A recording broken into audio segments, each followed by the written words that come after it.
vocês aqui, tá? Eu quero agradecer o convite ao pastor da igreja, a esposa do irmão Raimundo, que nos fez o convite para estarmos aqui. Eu trago também saudações do meu pastor, o pastor Ilquias Benício, ali da cidade.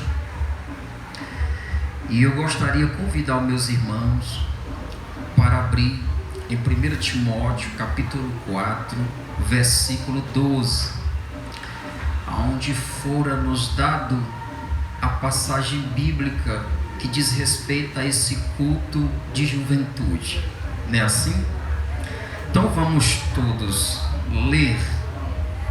Que Deus abençoe o dono desse carro, para que ele abaixe um pouquinho, né?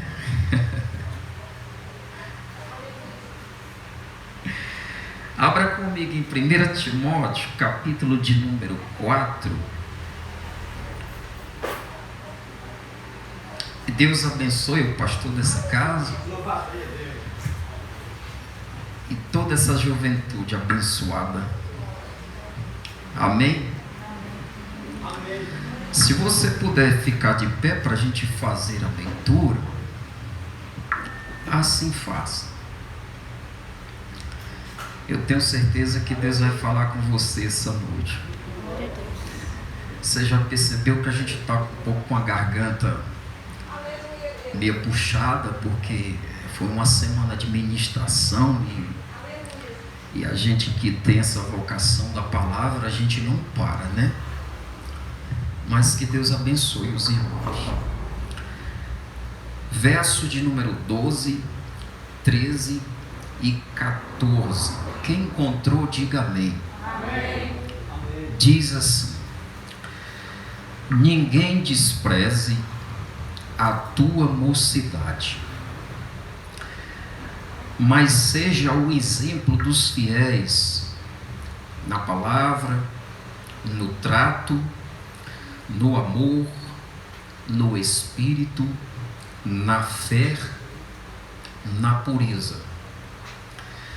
Persiste em ler, exortar e ensinar, até que eu vá. Não desprezes o dom que há em ti, o qual te foi dado por profecia, com a imposição das mãos do presbitério. Amém? Amém. Fecha seus olhos aí alguns segundos. Quero fazer uma breve oração, não desfazendo a oração do nosso querido amado irmão que nos antecederam, mas é para pedir mais graça a Deus. Amém? Senhor, que bom estar em tua casa, louvando o teu nome, exaltando o teu nome, na beleza da tua santidade. Neste momento, venha falar conosco, que o Senhor possa adentrar em nossos corações, atraindo a nossa atenção para aquilo que o Senhor tem a falar conosco. Obrigado pela vida do anjo dessa igreja, a todos os jovens que aqui estão. Eu tenho certeza que o Senhor chamou a cada um com um objetivo, com um alvo, com uma meta a cumprir. E nós já conseguimos te sentir nesse lugar. Um lugar aconchegante, onde nós já sentimos a presença do teu Espírito Santo, e agora nós vamos se alimentar da tua palavra. Fica conosco, nos ajuda a ministrar mais uma palavra aos corações dos irmãos, em nome de Jesus. Amém? Amém. Podem tomar o seu assento.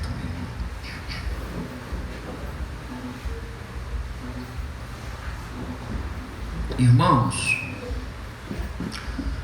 o tema é: ninguém despreze a tua mocidade. Eu tenho quase certeza que os jovens que aqui estão, um dia eu também já fui jovem, esse ano eu faço esse ano eu faço 45 anos, né? E eu, quando era mais novo, jogava futebol, né?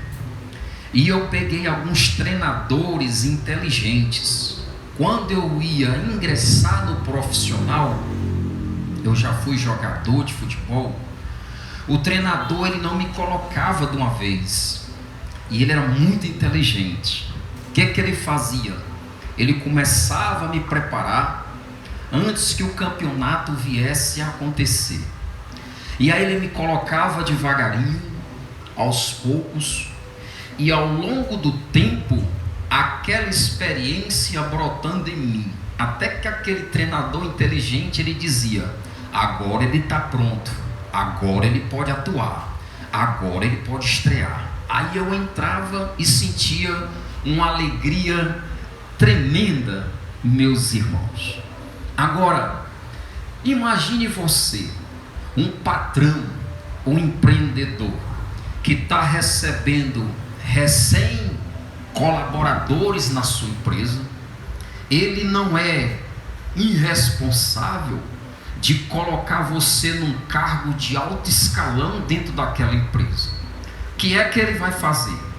Já que esse material humano chegou na minha empresa, eu vou preparar esse promissor colaborador e treinar ele, ensinar ele. E vai chegar um tempo que ele vai estar com entendimento, com bagagem, e aí vai surgir um cargo melhor naquela empresa. O seu patrão vai olhar para você e diz: chegou a tua hora, chegou a tua vez. E aí você vai atuar naquele campo de trabalho. Da mesma forma, quando eu acredito que o pastor daqui é super inteligentíssimo, né? Um pastor inteligente, ele vai servir de professor, de mentor, para instruir os novos convertidos que estão ingressando na igreja, para que um dia eles possam ter proveitos na obra de Deus. Então, o pastor ele fica a observar, ele ensina, ele serve de um mentor, e eu louvo a Deus pela vida do pastor dessa igreja, porque eu creio que é assim, dessa forma que ele está fazendo, observando, ensinando, para amanhã ou depois você estar aqui pregando, ensinando, ministrando e levando a palavra de Deus para aqueles que também irão necessitar. Então olhe para o seu irmão com carinho e amor e diga assim para ele: nós estamos sendo observados, vamos aprender, vai chegar a nossa hora, vai chegar a nossa vez. Aplauda Jesus, igreja.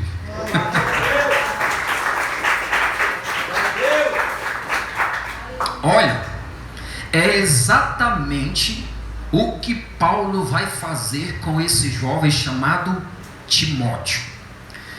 Paulo bem sabia da importância de passar pelas mãos de um professor, de um mentor, porque sendo bem instruído, sendo bem orientado, certamente no futuro darás bons frutos. Nós estamos diante então de uma carta pastoral, onde Paulo vai dar orientações a um jovem pastor, que ele precisa dessas orientações para que no futuro ele consiga alcançar o alvo e as metas para o reino de Deus. Por que eu digo isso? Lá em Atos capítulo 22, versículo de número 3, o apóstolo Paulo vai dizer: quanto a mim, sou judeu, nascido em Tarso da Cilícia, e nesta cidade eu fui criado, eu fui instruído aos pés do doutor Gamaliel, conforme a verdade da lei de vossos pais. Fui zeloso de Deus, como todos vocês estão vendo hoje. Então Paulo sabia da importância de que era instruir aquele jovem pastor daquela igreja, porque lá no passado ele passou também pelas mãos de um professor, de um mentor.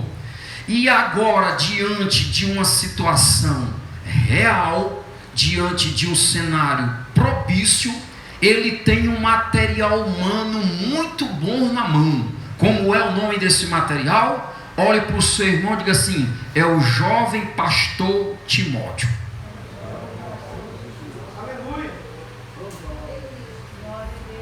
Então, diante dessa afirmação de Paulo, caros irmãos, nós vamos entender melhor o que Paulo está querendo dizer a Timóteo. Repita comigo: ninguém despreze a tua mocidade.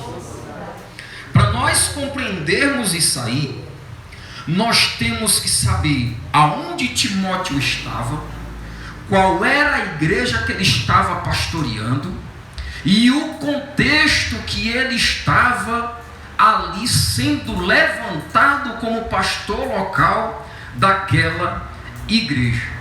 E aí, eu acredito que a faixa etária dessa juventude, dessa casa, é no mínimo de 25 anos, 22 anos para baixo. Então nós estamos num culto propício para dar orientações, para dar instruções, assim como Paulo está dando para Timóteo. Sabe quantos anos Timóteo tinha? 21 a 22 anos. Quem já está com essa idade aí? Levanta a mão. Tem alguém? Tem, né? O resto é de 20 anos para baixo. Faça assim com a mão. Todo mundo tem de 20 anos para baixo. Não é mais velho do que eu, não? Tenho certeza.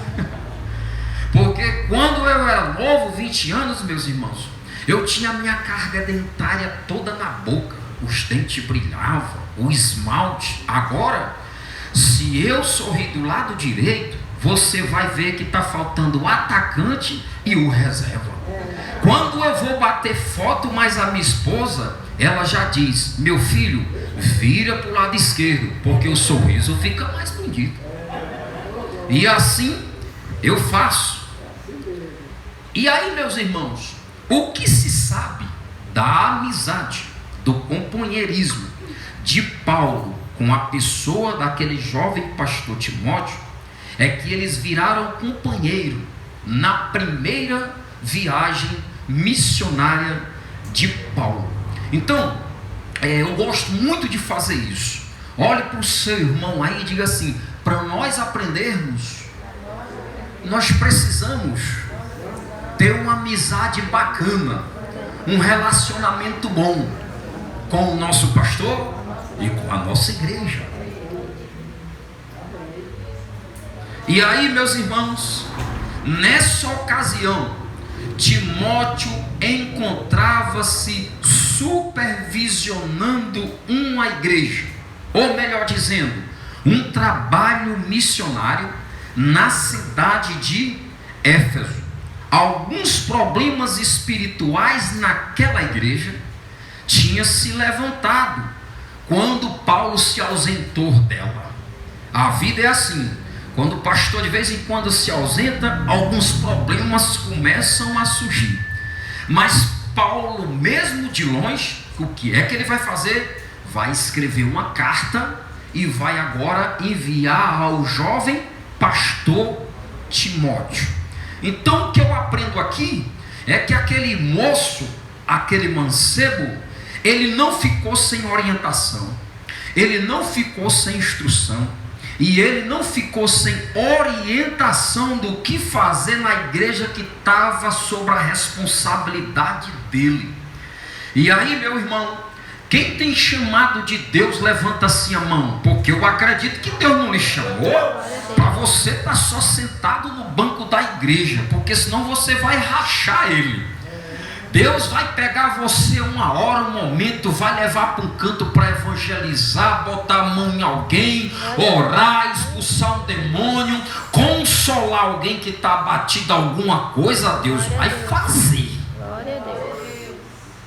E aí nós temos um material muito bom aqui, né? Juventude. E você também que veio a convite aqui. Quando você chega lá, você: pastor, eu ouvi uma palavra abençoada. Então arregaça a mão e ajuda ele também. Amém? Então alguns problemas espirituais surgiram na ausência do apóstolo Paulo, quando Timóteo estava pastoreando aquela igreja. No capítulo 1 aí, verso de número 3, Paulo diz assim: Timóteo, quando eu te roguei, quando parti para Macedônia, que você ficasse em Éfeso, para advertires alguns que não ensinem outra doutrina. Qual era o problema ali daquela igreja local? É que alguns ensinamentos errados, alguns ensinamentos que não estavam com a harmonia da doutrina de Cristo, estava ganhando espaço, estava ganhando força, estava adentrando dentro da igreja. E aí o que é que Paulo vai fazer? Deixa agora Timóteo na cidade de Éfeso, para ele colocar as coisas nos seus devidos lugares. Repita comigo: como o jovem pastor com 21 a 22 anos ia fazer isso? Em alto e bom som, levante a sua mão e diga: não importa a minha idade, importa a direção que o Espírito Santo está me dando para mim colocar as coisas tudo em ordem. Aplauda Jesus, louvado seja Deus. Estando na direção de Deus é o que importa. Agora, da onde veio Timóteo? Timóteo, ele nasceu e foi criado na cidade de Listra, lá para as bandas de Laodicônia. Sua mãe, Eunice, e sua avó, Lloyd, elas nasceram no berço evangélico. Quando elas abraçaram a fé, lá atrás, o que é que elas fizeram? Trataram de chamar Timóteo ainda na sua meninice e começar a dar as primeiras instruções da fé ao garoto. Não é à toa que aqui agora, com 21 a 22 anos, ele é o quê? Repita comigo: pastor da igreja. Aqui eu abro um parênteses para quê? Para a importância de um pai, de uma mãe ou de um familiar que já é crente desde o berço, pegar os mais novos agora, chamar para o canto e orientar e dizer: se tu quer ser alguém de Deus nessa vida, segue por esse caminho. Então a sua mãe Eunice e a sua avó Lloyd fizeram bem o dever de casa. Fazer o dever de casa é algo essencial, porque a palavra de Deus diz no livro de Provérbios: ensina o garoto o caminho em que se deve andar, quando se tornar a ser velho não se desviará dele. Então tem um trabalho aí de uma rapaziada no anonimato trabalhando por trás, para que o jovem pastor de 21 a 22 anos viesse assumir um trabalho. Então, com carinho e amor, cutuque assim seu irmão devagarinho e diz: Deus só vai te usar se tu fizer o dever de casa hoje.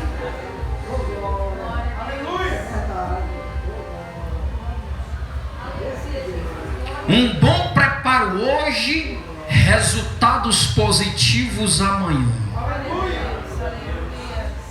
Uma boa mentoria hoje, amanhã será na mão de Deus uma bênção. Então, quem é pai, quem é mãe, teus filhos não estarão preocupados com os teus sermões, mas as tuas atitudes vai falar mais alto do que as tuas palavras. Se ele vê tu dobrando o joelho, ele vai dobrar também. Se ele vê tu lendo a Bíblia, ele vai ler a Bíblia também. Se ele vê tu consagrando, ele vai querer consagrar também. Então a atitude, o exemplo fala mais alto do que, repita comigo, a teoria. Não é assim que fala aqui no Nordeste? A teoria. Então, ele foi instruído desde a sua mocidade. Você está preparado para ser instruído? Você está preparado para ter um bom mentor na sua vida espiritual? Porque ninguém cresce assim de uma hora para outra. A gente tem que passar por a mão de alguém para ser instruído e bem orientado. E aí, se os irmãos atentarem bem, essa carta de Paulo, a 1 Timóteo, 2 Timóteo e a carta a Tito, ela tem um cunho altamente pastoral. O argumento dessas 3 cartas, ela traz muito assim, vamos dizer, roupa suja se lava em? Então ele traz muito esses assuntos para dentro da igreja, para tratar de coisas pastorais, interior, de dentro da igreja e não fora dela. Então, se você olhar bem, ela é classificada como uma carta pastoral, porque nela tem assuntos que diz respeito à vida de um bom obreiro, ainda jovem. No nosso caso aqui é o pastor Timóteo. Então, a orientação que Paulo vai dar a ele é que agora caiu sobre os ombros dele a responsabilidade de cuidar e de pastorear do rebanho de Deus. Talvez alguém olhe para você e diz: não tem capacidade, não tem experiência, não sabe fazer, faz de qualquer jeito, faz de qualquer forma, é todo desajustado. Isso é a visão de um mentor que não tem visão de reino. Agora, quem tem visão, senta, orienta, instrui, porque sabe que um bom, aleluia, empreendimento orientativo hoje dará grandes frutos amanhã. Então, você está em uma fase que você vai errar aqui, vai errar ali, é altamente normal. Quem nunca errou nessa vida? Levanta aí a mão.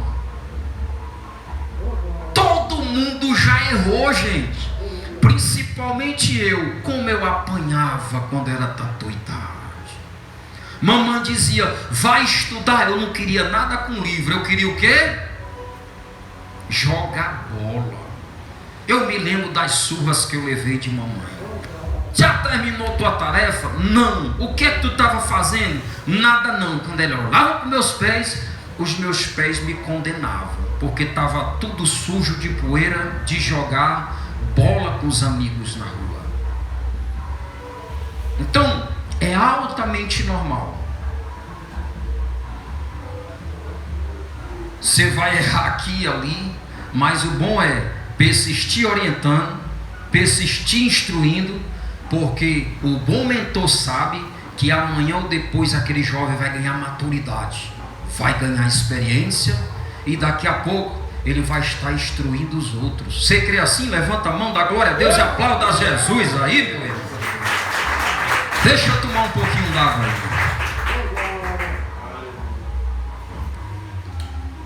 Vou pedir aqui a minha Rebeca para me ajudar. Minha Rebeca disse que eu estou ficando velho. Eu disse: meu filho está velho, está tomando muita água. E disse: parece que o radiador está furado, né? Tem que tomar muita água. E ser pastor agora, aonde? Em Éfeso, não era brincadeira, não era tarefa fácil, não era uma missão comum. Tinha alguns desafios para enfrentar. Então, todo o propósito de Deus, que é bom, que é perfeito e que é agradável, tem os seus desafios para enfrentar. Então, na sua vida espiritual, você não vai encontrar, repita comigo, moleza. Moleza só pudim, que ele é bem molezinho. Porque na vida espiritual de alguém, ou jovem, homem ou mulher, que Deus tem um propósito, não vai ser moleza.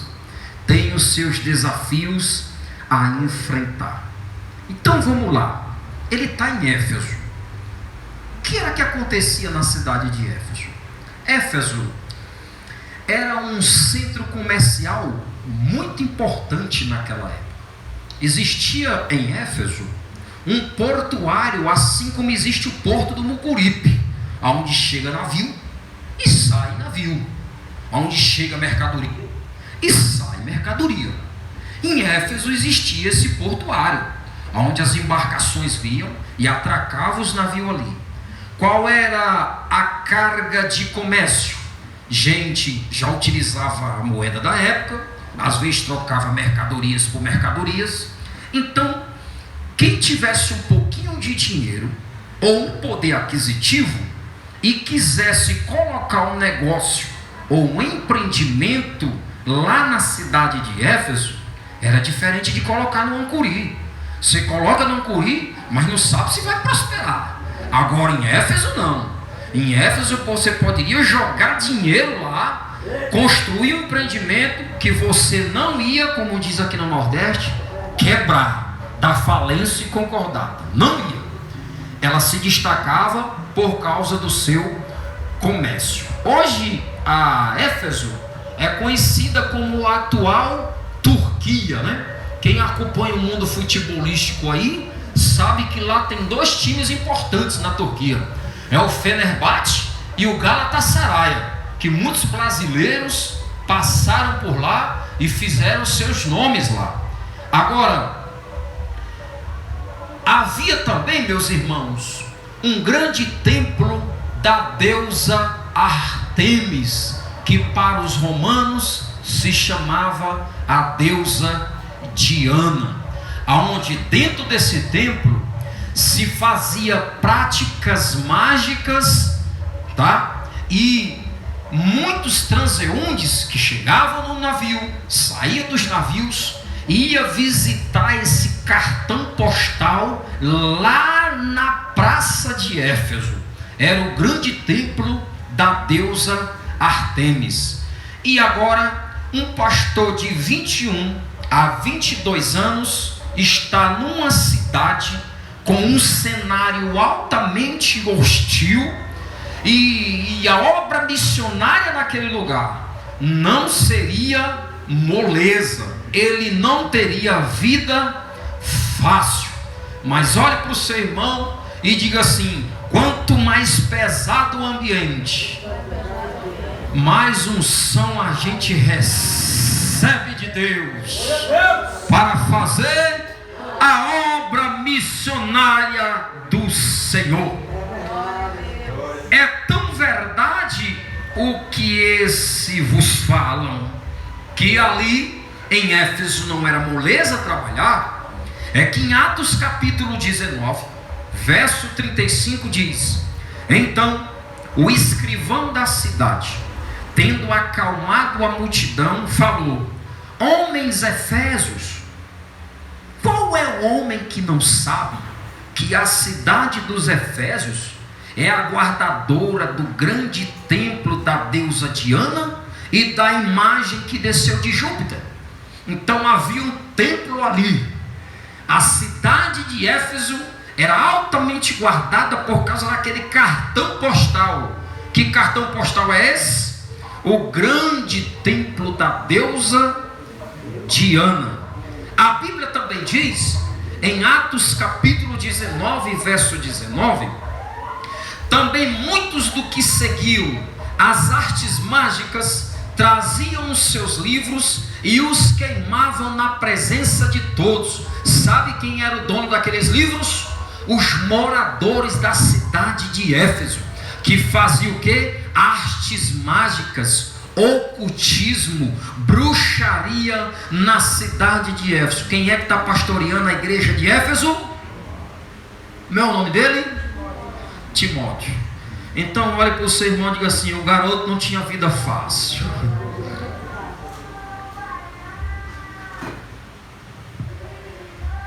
Você está entendendo alguma coisa do que está se pregando aqui?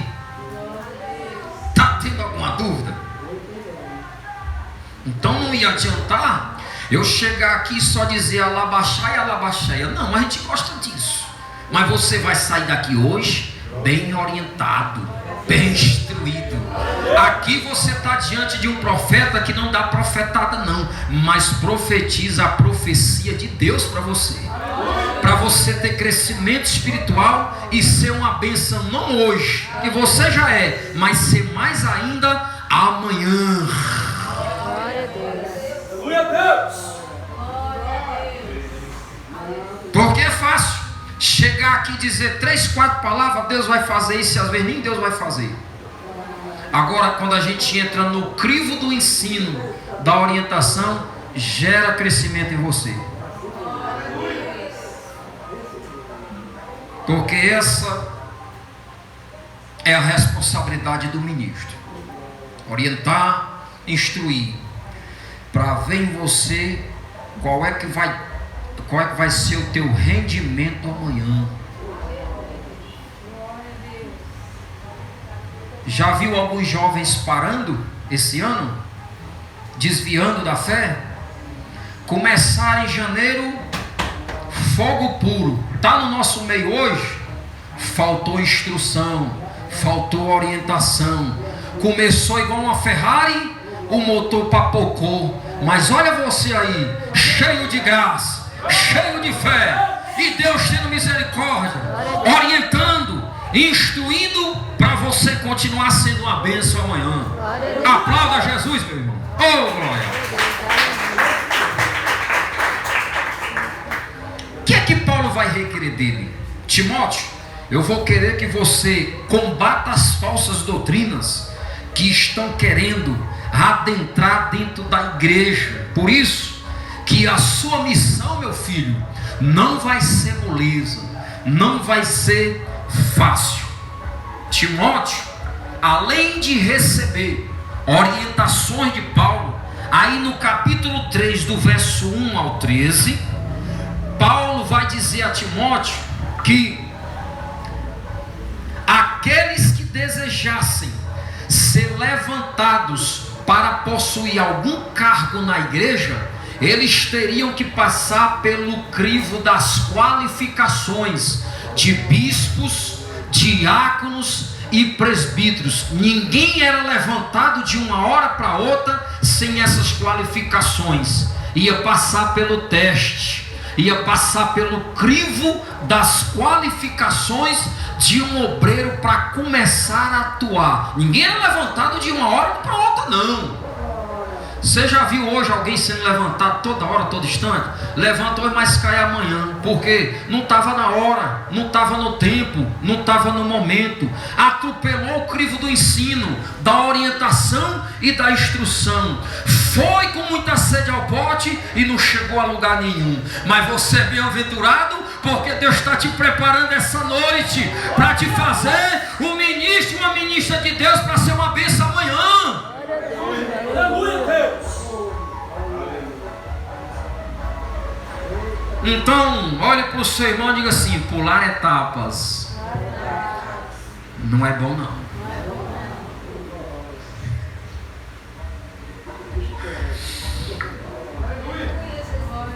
Como é que aquele jovem pastor então ia levantar pessoas para servir na igreja, como diaconato, como presbítero, como os bispos?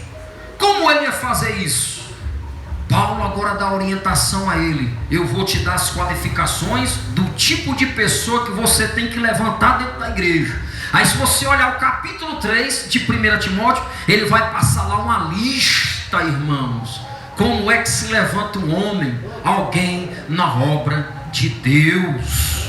E aí, isso não ele adquiria dentro de uma faculdade teológica, num curso bacharel. Ele aprendia isso, sabe aonde? Aleluia, na direção do Espírito Santo que dava para ele, diz: aquele dá, aquela dá. E aí Deus ia abençoando a obra.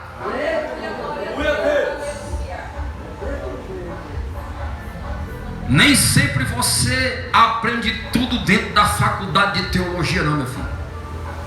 Mas você aprende na faculdade teológica de Deus. Ela vem lá do céu, usando as suas instruções que está nas nossas mãos aqui na terra. Como é o nome desse livro? Bíblia Sagrada. Paulo também vai alertar aquele jovem pastor em algumas áreas funcionais no que diz respeito ao pastoreio. Ele vai dizer: Timóteo, tenha um bom relacionamento com os velhos, com as mulheres e principalmente os mais jovens da igreja local, como está escrito aí no capítulo 5, versículo de número 1. Ele ainda sendo 21 a 22 anos, ele precisava ter um bom relacionamento com todo mundo, o mais velho ao mais jovem, ao casado, ao solteiro e também aquele que estava entrando agora dentro da igreja. Por isso que eu disse aqui, que ter um bom relacionamento com o seu tutor, com o seu mentor, com o seu irmão, vai gerar crescimento espiritual. Diz lá em 1 Pedro 3,18: antes, irmãos meus, crescei na graça e no conhecimento do nosso Senhor e Salvador Jesus Cristo. Então olhe com carinho para o seu irmão e diga assim: você não pode só se relacionar com quem você quer, não. Tem que se relacionar com o velho, com o novo e com quem está chegando agora. Aleluia! E eu guardei uma mensagem de um pastor amigo meu, pastor Robertinho, que amanhã nós estamos lá pregando a palavra, que ele diz que a maior perca da igreja do século 21 hoje não são ataques externos que vêm lá de fora para dentro, é de dentro para fora. O que é? Falta de relacionamento entre os irmãos. Aí um sai, outro abandona a fé, porque não teve um relacionamento sadio. Em outras palavras, fica um meio raivento do outro. É Satanás? É não, é falta de relacionar. Então as perdas, elas não acontecem, não é de fora para dentro, mas é de dentro para fora. Tu viu fulano? Nunca mais vi. Você deu uma palavra de ânimo a ele? Agarrou na mão dele? Orou por ele? E aí sai, ele está tombado lá fora. É muito fácil eu dizer: fulano agora está em pecado, faça isso não. O momento de você ajudar é quando ele estava aqui dentro.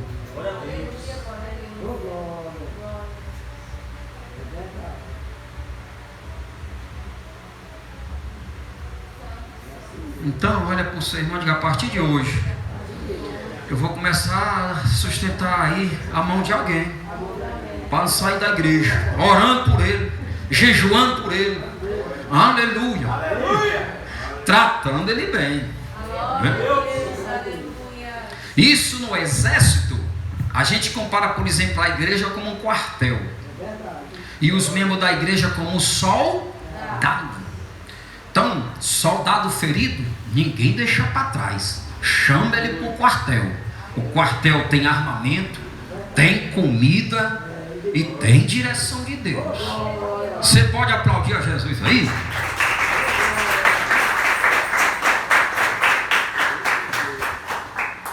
Ora, irmãos, agora nós percebemos, e caiu a ficha, que as responsabilidades de Timóteo é perceptível aos nossos olhos. E a pergunta que não quer calar é: como um jovem pastor dará conta de tantas tarefas ao mesmo tempo? Por onde ele irá começar? Como ele irá fazer? A igreja está lá e cai sobre os ombros de um rapaz de 21 a 22 anos pastorear a igreja. Então olhe para o seu irmão e diga assim: como irá fazer? Por onde começar? A resposta fica bem clara aos nossos olhos quando nós discorremos o capítulo 4, versículo de número 13. Repita comigo: persiste em ler, exortar, ensinar, até que eu vá. Paulo aqui está incentivando aquele jovem ministro o incentivo da leitura e ao conhecimento das sagradas escrituras, para ele ter os devidos cuidados e não se deixar levar por conversas paralelas. O que é isso? Aquele tipo de conversa que não edifica a alma dele, a vida dele, e não daria crescimento espiritual a ele. Paulo está dizendo: fecha teus ouvidos para os falatórios, tapa teus ouvidos para aquilo que estão dizendo de você, porque se você der ouvido, você vai entrar e enveredar pelo mesmo caminho de Himeneu e Alexandre, pois eles foram entregues a Satanás e não conservaram a sua alma por consequência de uma coisa chamada blasfêmia. E Paulo está dizendo: Timóteo, acorda. Acorda. Olha para o exemplo de Himeneu e Alexandre. Eles naufragaram na fé porque blasfemaram. A palavra blasfemar no dicionário, ela quer dizer falar mal de uma divindade. Isso implica que Himeneu e Alexandre eram membros da igreja, frequentavam o mesmo culto, estava presente, tinha relacionamento, mas começou a murmurar, e aí o fim dele foi a blasfêmia. Paulo diz: eu entreguei tanto Himeneu como Alexandre a quem? A Satanás. Deus tratou de tirar do meio aqueles que estavam atrapalhando a obra de Deus. Então olha para o teu irmão com carinho. O teu olhar está me assustado. Olha para o teu irmão e diga assim: aquilo que não edifica nós vai saindo do nosso meio. Tá ruim de dar um glória aí?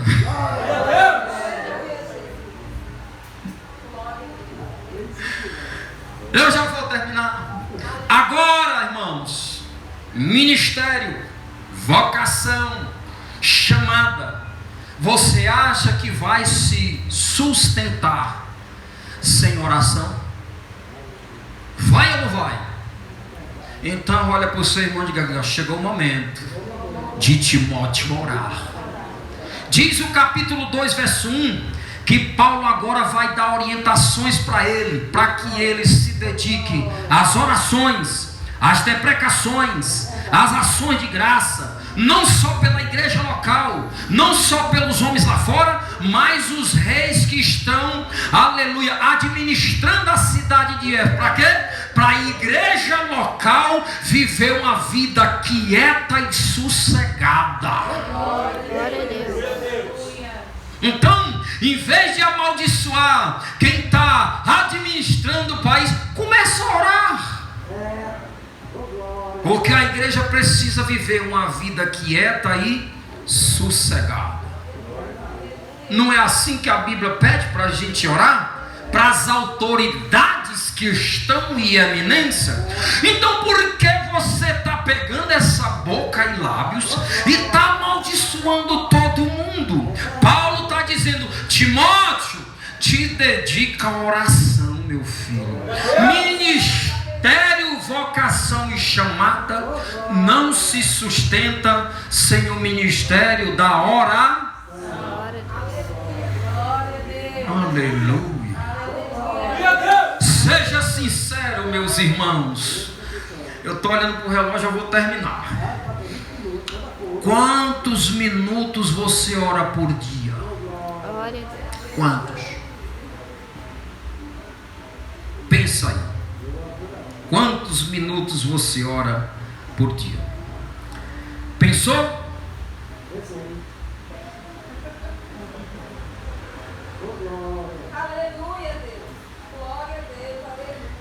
Está aqui duas instruções desse jovem ministro que esse ano faz 45 anos. Se você quiser continuar de pé, não é porque você confia na oração que você faz, não é por muito tempo que você está lendo a Bíblia, não vai confiar nisso. Nós estamos de pé por causa da graça de Deus. 1 Samuel 7,14, Samuel disse: até aqui nos ajudou o Senhor. Mas eu vou destacar 2 ferramentas espirituais que você aprende lá numa coisa chamada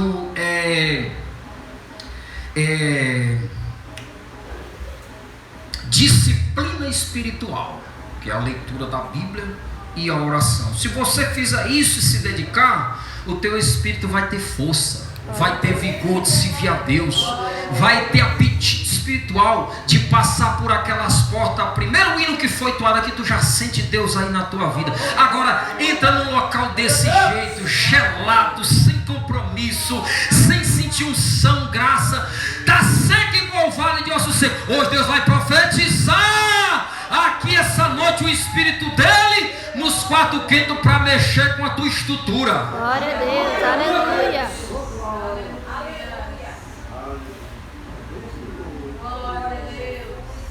Então olhe para o seu irmão e diz: você não vai se sustentar sem oração e sem a leitura da palavra. Um garoto olhou para um sábio, irmão Raimundo, e disse aqui: me diz uma coisa, o sábio, qual é mais importante, orar ou ler a Bíblia? O sábio disse assim: vem cá, garoto, senta aqui nesse banco, observa aquele pássaro lá. Tu acha que aquele pássaro alçaria voo sem as 2 asas? Aquele garoto disse: sabe o mestre, certamente aquele pássaro não voaria com asas só. Muito bem, pois vem para cá, meu filho, senta aqui. Você está vendo aquele avião passando nesse exato momento? Você acha que ele alçaria voo com uma asa só? Ele diz: certamente não alçaria, meu sábio. Assim é a vida do crente. Ele não consegue viver sem a asa da leitura da palavra e sem a asa da oração. Quer alçar voos altos com Deus e relacionamento com o Espírito Santo?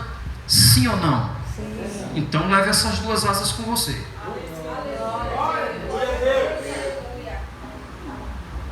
Você tem que levar, senão você não vai muito longe não.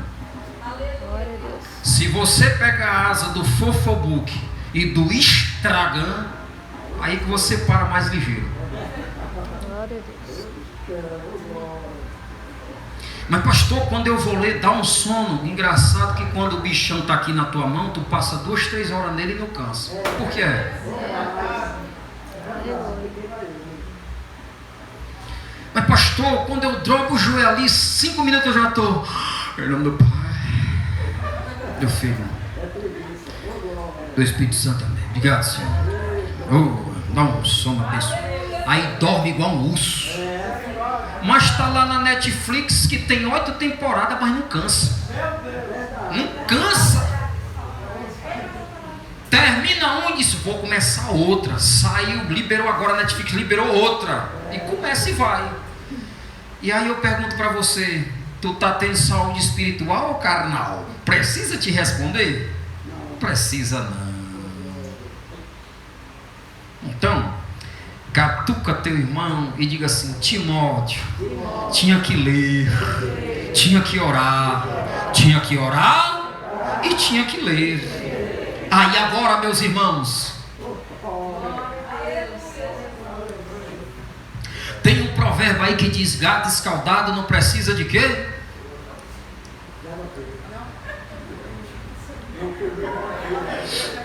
Tem um provérbio aí fora que diz: gato escaldado não precisa de... Gato escaldado não tem medo de água fria, né? Isso. Agora nós estamos no ápice da mensagem. Agora presta atenção. Nessa altura do campeonato, tem bispos na igreja, tem diáconos na igreja, tem anciões na igreja e tem bispos. Está lá um jovem pastor de 21 a 22 anos de idade. E aí, talvez aquela igreja começou a olhar para aquele jovem meio atravessado. Será se ele vai dar conta? E começou aquele clima de desconfiança. Será se ele vai exercer bem esse ministério? E aí de repente eu posso até acreditar que dentro da igreja alguém estava olhando para ele com aquele olharzão de desconfiança. Sabe aquele olhar de desconfiança? Você que é novo, alguém olha e diz: rapaz, será se dá mesmo? Será se vai alavancar mesmo? Ou é só fogo de palha isso aí? Está aí Timóteo agora, diante do seu público, com 21 a 22 anos de idade. O que é que acontece?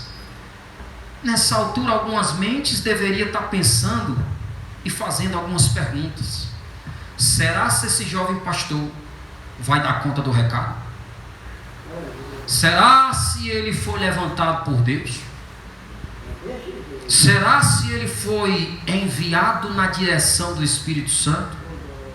Não era melhor o apóstolo Paulo ter mandado um pastor com mais bagagem, com mais experiência, para assumir o trabalho, a obra e a missão? Há uma brecha aqui para se pensar isso, sim ou não? Sim. Porque eu sendo patrão e for te contratar, você ainda jovem, eu não vou te colocar lá como diretor do meu comercial, não. Eu vou te colocar num setor menor e dizer: vou observar ele, para saber se ele dá, se ele quer alguma coisa na vida, se ele vai se ter responsabilidade. Porque ninguém bota ninguém assim de uma hora para outra. Isso se chama irresponsabilidade.